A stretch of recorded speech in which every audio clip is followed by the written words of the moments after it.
My name is Nora Callahan. I am 33 years old.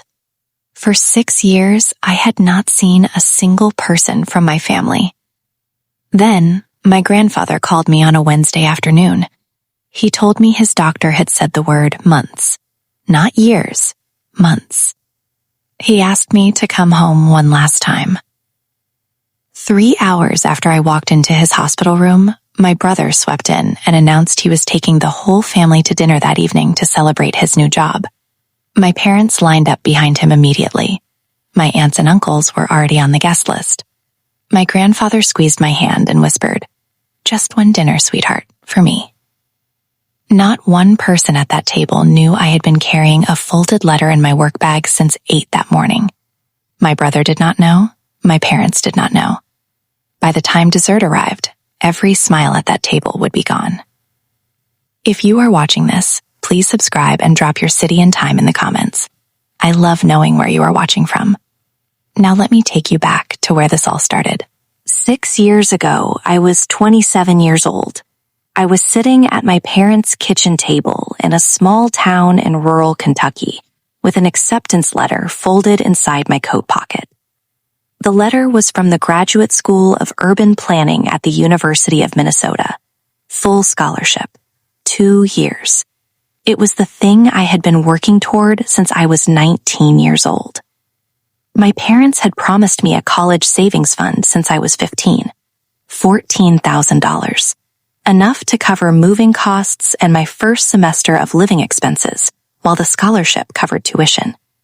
I was going to tell them over dinner that night. I never got the chance.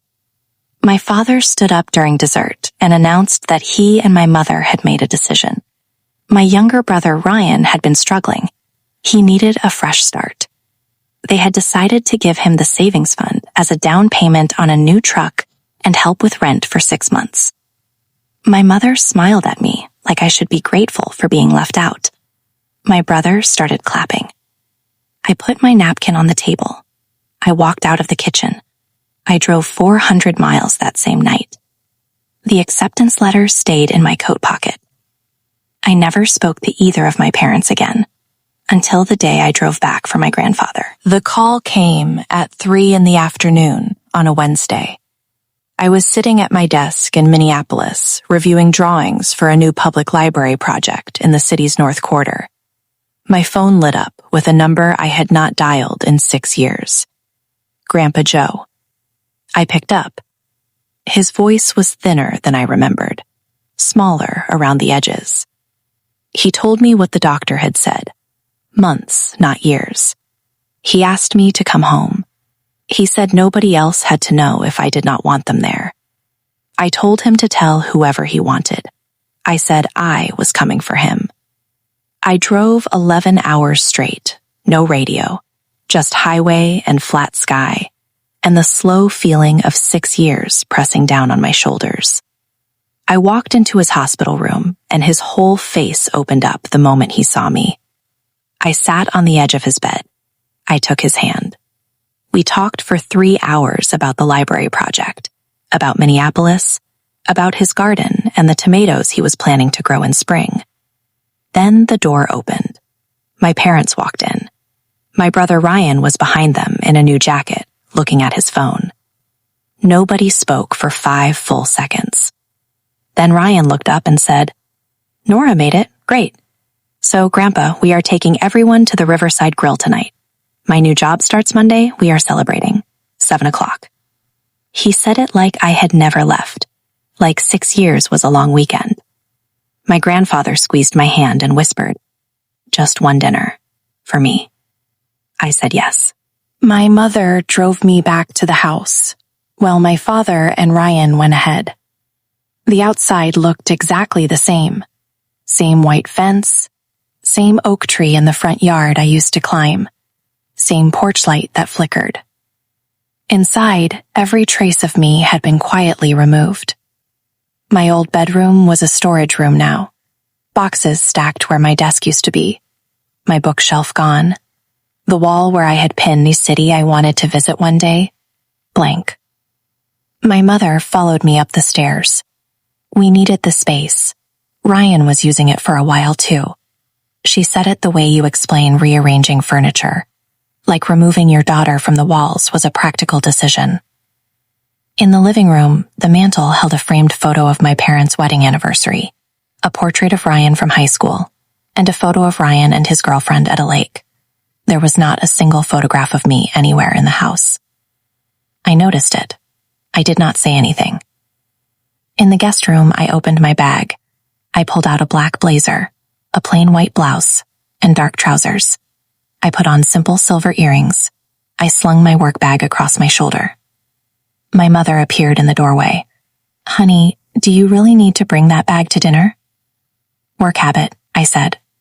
She opened her mouth, then she closed it and went downstairs. I checked the folder inside the bag one more time. Everything was exactly where I had put it. The Riverside Grill was the nicest restaurant in town. White tablecloths, candles, a corner booth where local business owners ate on Friday nights. My father stood up at the table before the starters arrived. He tapped his glass. 14 people looked up. "Thanks for coming, everyone. Tonight is about Ryan. His new role starts Monday. Some of us built something right here at home instead of running off to find themselves somewhere else." He raised his glass toward my brother, to Ryan. He did not raise it in my direction. I lifted my water glass half an inch.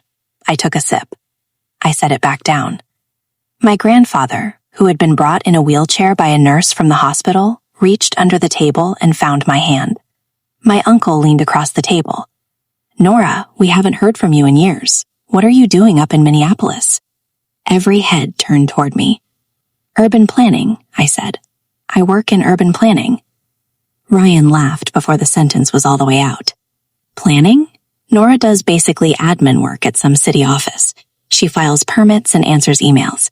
He shook his head like he was explaining something obvious. "There is no shame in it. Not everyone ends up in a real career." My mother nodded supportively. She has always been more comfortable in the background. My aunt frowned.